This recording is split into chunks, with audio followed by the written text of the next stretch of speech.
આ લેપ્રેસી દિવસ નક્કી કરવામાં આવ્યો છે। લેપ્રેસીના દર્દીઓને ગામમાં જ્યારે કોઈ પણ વ્યક્તિને આવું કંઈક ચાઠું કે એવું કંઈક દેખાય તો એણે તાત્કાલિક દવાખાનાનો સંપર્ક કરવો જોઈએ, ડૉક્ટરનો સંપર્ક કરવો જોઈએ અને એ અંગેનું માર્ગદર્શન લેવું જોઈએ, જેથી કરી અને આ રોગને નાથી શકવા માટે, એને મિટાવી શકવા માટે પણ સરકાર દ્વારા અનેક પ્રયત્નો કરવામાં આવ્યા છે અને સરકાર દ્વારા એમને પ્રોત્સાહન તરીકે એમને માટે અનેક યોજનાઓ પણ દાખલ કરવામાં આવી છે। ત્યારે આવા રક્તપિત્ત નિર્વાણ દિવસ નિમિત્તે આજે જ્યારે આ સર્વે લોકો નીકળ્યા છે ત્યારે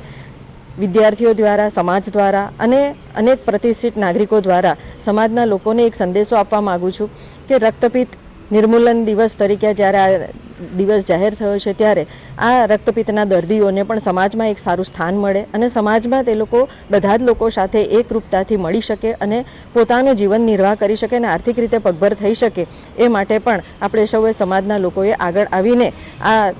રક્તપિત્તના દર્દીઓને સ્વીકારવા જોઈએ અને એમના રોગને દર્દ દૂર કરવા માટે એમની સાથે રહીને એમને સમાજમાં એક સારું સ્થાન આપવું જોઈએ।